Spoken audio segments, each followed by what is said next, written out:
A ver, cuando escuchamos el nombre Estige o Estigia, lo primerito que se nos viene a la mente es seguro un río oscuro, medio tétrico, ahí en el inframundo de los griegos, ¿no? Bueno, pues resulta que esa es apenas la puntita del iceberg.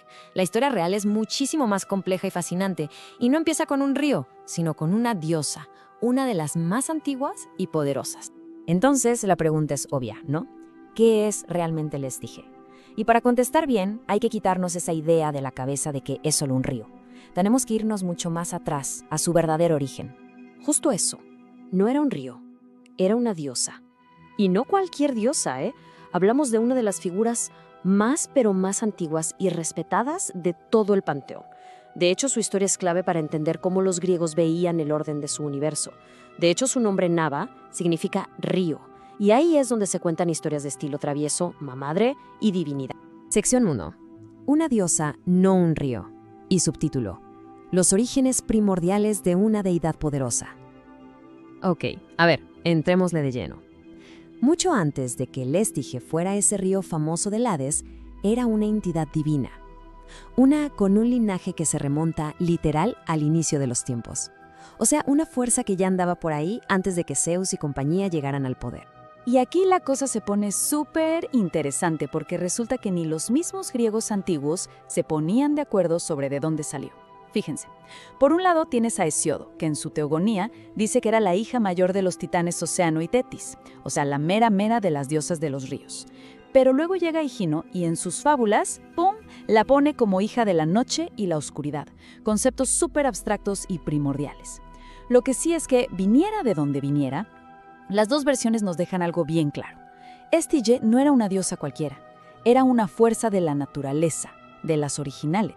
Y la cosa no para ahí, para nada. Estige se casó con un titán llamado Palas y ojo con los hijos que tuvieron. Eran básicamente la personificación de conceptos súper densos. Celo, o sea, la rivalidad; Nike, la victoria que todos conocemos; Kratos, el poder en bruto; y Vía, la fuerza. Imagínense el pombo. No eran diosecillos menores, eran las herramientas que Zeus iba a necesitar para ganar la guerra y mantener el control. Y por si fuera poco, hay otras versiones por ahí, como un chismecito mitológico, que dicen que también fue madre de Perséfone, la mismísima reina del inframundo, o hasta del monstruo Echidna. O sea, por donde le busques, Estige estaba conectada al poder puro. Ahora la segunda parte, la alianza que cambió todo. El subtítulo: Tomando partido por Zeus en la guerra de los titanes. Bueno, aquí es donde la historia da un giro de tuerca. ¿Cómo es que esta diosa tan antigua termina siendo un río en el inframundo? Pues todo, absolutamente todo, se decide por una jugada maestra que hizo durante la guerra más épica de la mitología, la titanomaquia, la batalla por el control de todo el cosmos. A ver, recordemos la escena. Zeus se rebela contra su padre Cronos y los titanes y lanza una convocatoria. A ver, quien me apoye va a tener poder y respeto para siempre. Y Estige, que era bien lista y le hizo caso a su papá Océano, no lo pensó ni dos veces. Fue la primerita, la mera primera en llegar al Olimpo a ofrecer su ayuda. Y no llegó con las manos vacías, ¿eh? Se llevó a sus 4 hijos, el poder, la fuerza, la victoria y la rivalidad, para ponerlos al servicio de Zeus. Una jugada brillante. ¿Y la recompensa? Bueno, la recompensa fue monumental. Zeus no le dio nomás las gracias y una palmadita en la espalda. No, le cambió su naturaleza por completo. Decretó que sus hijos iban a vivir para siempre con él en el Olimpo como sus guardaespaldas personales, por así decirlo.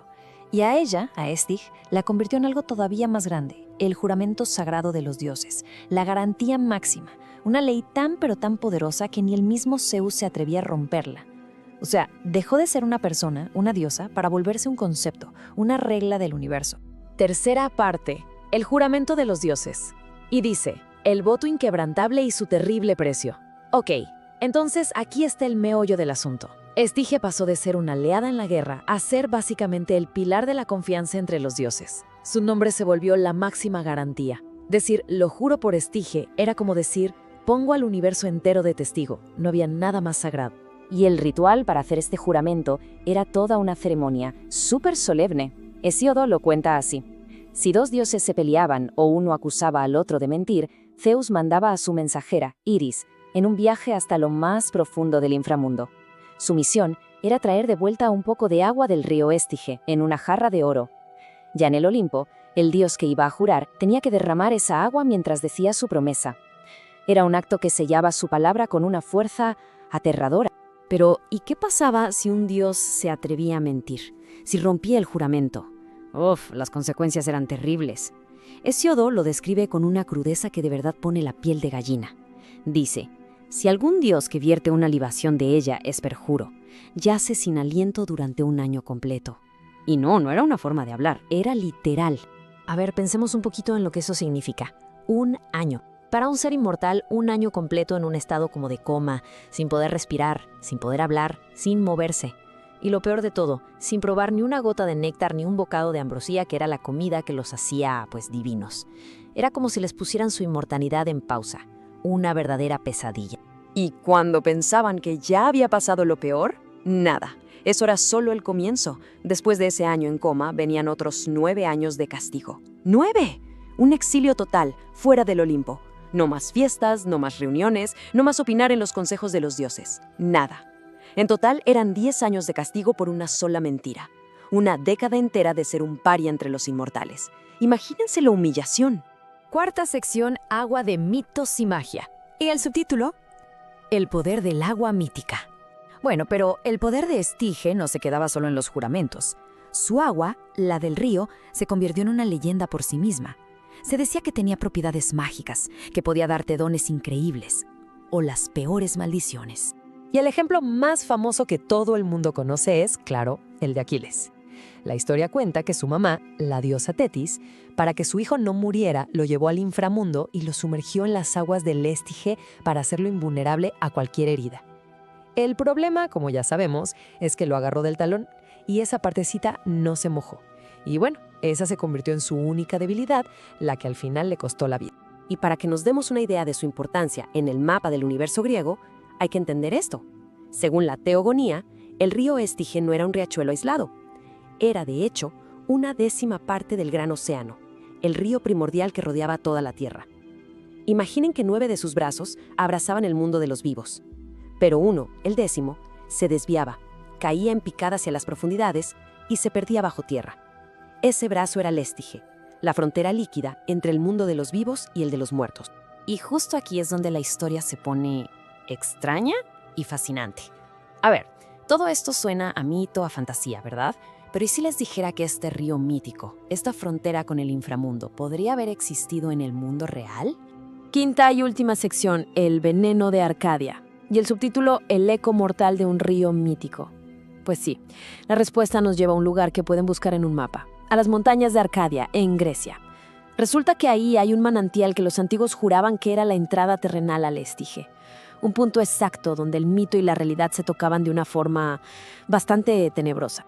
Un escritor e historiador llamado Pausanias lo describió hace casi 2000 años. Contaba que cerca de un pueblo llamado Nonacris había un acantilado gigante de donde caía un chorrito de agua que se metía en una grieta y desaparecía. La gente de ahí estaba convencidísima de que ese era el mismísimo origen del Estige y que esa agua no te hacía invulnerable, te mataba, era un veneno mortal. Y las cosas que contaban de esa agua eran de no creerse. Decían que era un veneno fulminante para personas y animales, que era tan corrosiva que deshacía el metal, el hierro, el bronce, que rompía cualquier vasija de barro en la que intentaras guardarla. Pero, y aquí viene el detalle más raro de todos, había una sola cosa, una sola que podía contenerla sin romperse, la pezuña de un caballo. Quédense con ese dato porque es clave. ¿Y por qué es tan importante ese detalle de la pezuña? Porque nos lleva a una de las teorías de conspiración más grandes de la antigüedad. Por siglos corrió el rumor de que Alejandro Magno no murió de una fiebre misteriosa en Babilonia. La leyenda dice que lo envenenaron. ¿Y cuál fue el arma? Exacto, una gotita de agua del Estige que sus enemigos habrían transportado miles de kilómetros desde Arcadia hasta Babilonia en el único recipiente que podía contener. Y así, el círculo se completa. Pensemos en el viaje tan increíble del Estige. Empezó como una diosa primordial, de las primeritas. Se transformó en la ley suprema que ni los dioses podían romper. Luego, su nombre se asoció con un río temido en el más allá. Y finalmente terminó su historia como un veneno real, como la posible arma en el asesinato de uno de los hombres más poderosos de la historia. ¡Qué locura! Y todo esto nos deja con una última idea para pensar. En el fondo, toda esta historia del Estigio habla de algo bien simple: el valor de la palabra, la verdad y las consecuencias de nuestros actos. La pregunta final es: Si hoy existiera un juramento así, con un castigo tan severo y tan seguro, ¿cuántas personas se atreverían a hacerlo? Ahí se los dejo de tarea. Hoy nos vamos a meter de lleno en las profundidades del inframundo griego para explorar uno de sus ríos más temidos, pero también más fascinantes, el Cosito, mejor conocido como el Río del Llanto. Este es un viaje a través de mitos, castigos y símbolos que, créanme, han perdurado por siglos. A ver, es una pregunta que ha intrigado a la humanidad desde siempre, ¿no? En la mitología griega, la respuesta no es para nada sencilla. El más allá es un lugar súper complejo, con una geografía muy particular que está diseñada para reflejar las acciones de toda una vida. Y es justo aquí donde comienza nuestra historia. Para entender bien qué onda con el Cosito, primero tenemos que visualizar el inframundo. Y ojo, no es solo un lugar oscuro y ya. No. Es todo un paisaje, un ecosistema completo definido por 5 ríos principales que marcan sus fronteras y, en gran parte, sus destinos. Cada uno tiene un propósito y un poder único. Y aquí los tenemos. Está el Aqueronte, que es el río de la pena, el Estigia, el río del odio, donde se hacían juramentos que ni los dioses se atrevían a romper, el Flegetonte, que es literalmente un río de fuego, el Lete, cuyas aguas te hacían olivarlo todo, y por supuesto, nuestro destino de hoy, el Cosito, el mismísimo río del llanto. Muy bien, ahora sí, vamos a adentrarnos en el Cosito. Su propio nombre ya evoca una atmósfera de tristeza, de pura desesperación. Este no es un río común, es la manifestación física del dolor y del lamento. Imagínense sus aguas. No son para nada cristalinas, sino oscuras, gélidas. Los mitos lo describen como un lugar que te congela el alma. Un frío que no solo afecta el cuerpo, sino que se te mete hasta lo más profundo del espíritu de los condenados. Y aquí no hay nada de calma. Las corrientes del Cosito son violentas, caóticas, como si arrastraran los lamentos de las almas en un torbellino que no tiene fin. Esta turbulencia es, de hecho, el reflejo perfecto del tormento interno de quienes habitan sus orillas. Entonces, para resumir, el Cosito no es solo un lugar de frío y oscuridad, es por encima de todo un lugar de sonido. El sonido que lo domina todo es el eco del llanto eterno, un coro de arrepentimiento y de pena que nunca, pero nunca, se detiene. Ahora, la pregunta del millón: ¿quiénes terminan en un lugar tan terrible? El Cosito no es para todos los muertos, claro que no. Su castigo está reservado para tipos muy específicos de almas. Principalmente nos encontramos con 2 grupos. Por un lado, las almas trágicas de aquellos que no recibieron los ritos funerarios correctos y por eso quedan atrapados, sin descanso, entre el mundo de los vivos y el de los muertos. Y por otro, están las almas de aquellos cuyas vidas estuvieron marcadas por la maldad, por crímenes atroces y que ahora están condenados a enfrentar eternamente las consecuencias de sus actos. Y esto nos muestra a la perfección el principio fundamental del Cosito. En la forma de ver el mundo de los griegos, la justicia no se acababa con la vida. Para nada. Este río es el recordatorio perpetuo de que cada acción tiene un eco en la eternidad. Para entender la naturaleza de estos castigos, no hay mejor ejemplo que el de Tántalo, un rey que, por pura arrogancia y por desafiar a los dioses, recibió una de las condenas más famosas y crueles de toda la mitología. Fíjense en la ironía de su tormento. Está sumergido en las aguas, posiblemente del propio Cosito, o un lago alimentado por él, hasta el cuello, pero no puede beber. Tiene fruta al alcance de la mano, pero en cuanto intenta tomarla, la fruta se le aleja. Es un ciclo eterno de deseo y frustración, un castigo diseñado a la perfección para su crimen de soberbia. Pero esperen, que la historia del Cosito no termina en la antigua Grecia. Vamos a dar un salto en el tiempo para ver cómo este concepto fue transformado radicalmente por uno de los más grandes poetas de la literatura, Dante Alighieri. Aquí es donde la cosa se pone súper interesante. En la Divina Comedia de Dante, el Cosito deja de ser un río de lamentos para convertirse en un lago congelado. Y su propósito también cambia drásticamente. Ya no es para los no enterrados, sino para el peor de los pecadores, el traidor. Esta tabla lo resume bastante bien, pero la idea de Dante es profundísima. A ver, piénsenlo un momento. ¿Por qué hielo para los traidores? Porque la traición no es un crimen de pasión, sino de frialdad. Es la ausencia total de amor y de calidez humana. Al congelar el río del llanto, Dante nos dice que el dolor del traidor es tan profundo y egoísta que ni siquiera puede expresarse. Está atrapado, inmóvil, en el hielo de su propia falta de humanidad. Entonces, ¿por qué seguimos hablando de un río mitológico miles de años después? Pues porque el cócito trascendió su origen para convertirse en un símbolo cultural increíblemente poderoso. Su legado perdura porque toca temas universales. El cócito es una metáfora de ese sufrimiento que nace de nuestras propias acciones, del peso de la culpa y de la memoria imborrable de nuestros errores. Es el lugar al que, simbólicamente, a veces nos condenamos a nosotros mismos. Por eso nos sigue fascinando. El cosito nos pone cara a cara con la idea de una justicia final, una de la que es imposible escapar. Nos recuerda que sin importar quiénes seamos, nuestras decisiones tienen un peso que puede resonar mucho, mucho más allá de nuestra propia vida. Y con esto cerramos nuestra exploración. Pero queda una pregunta para la reflexión. En un mundo sin dioses griegos ni infiernos literales, ¿cuáles son nuestros ríos de llanto personales o colectivos? ¿Qué culpas y lamentos siguen fluyendo en el paisaje de nuestra propia cultura? La respuesta, quizá, sigue siendo tan relevante hoy como siempre. En la mitología griega, hay lugares de los que se habla casi en susurros. Nombres que, bueno, resuenan con un poder oscuro muy antiguo. Hoy vamos a adentrarnos en uno de ellos. Vamos a desvelar los secretos del Aqueronte, el legendario y, sí, muy temido río del inframundo. Imaginen esto. Este es el final del camino para las almas, un umbral de puras sombras, donde el mundo de los vivos simplemente se desvanece y da paso al vasto y silencioso reino de Hades. Y es justo aquí donde todas las almas, sin excepción alguna, desde el héroe más grande hasta el campesino más humilde, deben enfrentarse a una última barrera.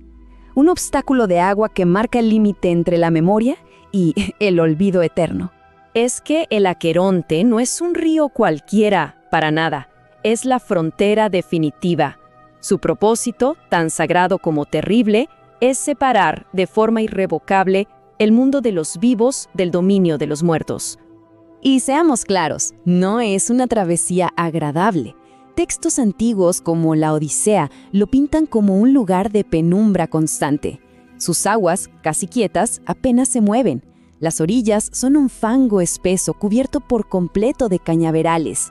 Y en medio de todo ese silencio, una figura, el barquero, Caronte, esperando paciente para guiar a las almas a su destino final. Pero la historia de este río es mucho, mucho más profunda que la de una simple frontera. Porque resulta que el Aqueronte no siempre fue solo un río. La mitología nos cuenta que tuvo un origen trágico, uno que nació de un crimen a escala cósmica. En su origen, el Aqueronte fue una deidad, nada menos que un hijo de la mismísima tierra, de Gea, pero cometió una falta que los dioses no le perdonaron, un acto de compasión que, increíblemente, desató la furia implacable de los olímpicos. La historia va más o menos así. Durante la gran guerra entre los dioses del Olimpo y los gigantes, estos últimos estaban exhaustos, sedientos. Aqueronte, movido por la piedad, les dio de beber de sus aguas.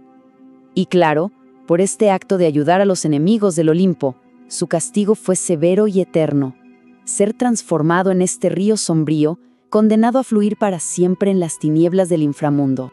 Y es justo aquí donde nuestra exploración da un giro completamente inesperado. Porque, ¿qué pasaría si les dijera que este río, con toda su carga mítica y aterradora, no fuera solo una invención de la imaginación? Estas palabras no solo describen un río del más allá. Sorprendentemente, también son una descripción súper precisa de un lugar muy, muy real en la Tierra.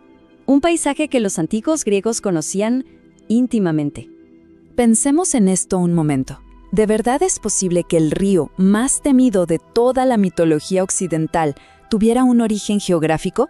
¿Un punto exacto en un mapa? Pues la respuesta, por increíble que parezca, es sí, existió. Y de hecho, todavía existe un río llamado Aqueronte en la región de Epiro, en Grecia. Este río real atraviesa un paisaje salvaje, desaparece bajo tierra en una falla geológica profunda y cerca de su desembocadura forma un pantano bastante desolador. Las similitudes con el mito no son una coincidencia, para nada, son asombrosas. Esto nos lleva a la pregunta del millón. ¿Cómo? ¿Cómo un lugar físico, un río de agua y piedra, pudo inspirar un mito tan poderoso y duradero que ha sobrevivido milenios? Bueno, Una pieza clave del rompecabezas fue un simple, pero profundo, malentendido lingüístico. Se creía, erróneamente, que el nombre Aqueronte venía de la palabra griega para dolor. Esta conexión, aunque no era correcta etimológicamente, fue suficiente para cimentar para siempre su reputación como un lugar de sufrimiento y pena. Y así es como se crea un mito. Los antiguos griegos observaron su mundo. Vieron un paisaje inhóspito, un río que desaparecía misteriosamente bajo tierra, un pantano insalubre, y lo que hicieron fue proyectar esas características directamente en su visión del más allá, dándole forma y rostro a lo desconocido. El Aqueronte es el ejemplo perfecto de cómo la geografía puede esculpir nuestras creencias más profundas. Un lugar real, con su apariencia sombría y misteriosa, se convirtió en el lienzo sobre el cual se pintó uno de los mitos más fundamentales de toda la cultura occidental. Y esto nos deja con una pregunta final, una idea para darle vueltas. Si el temido río del inframundo tiene su origen en nuestro propio mapa, ¿cuántas otras leyendas, cuántos otros monstruos y reinos fantásticos podrían tener sus raíces en paisajes reales que simplemente están esperando a que los redescubramos?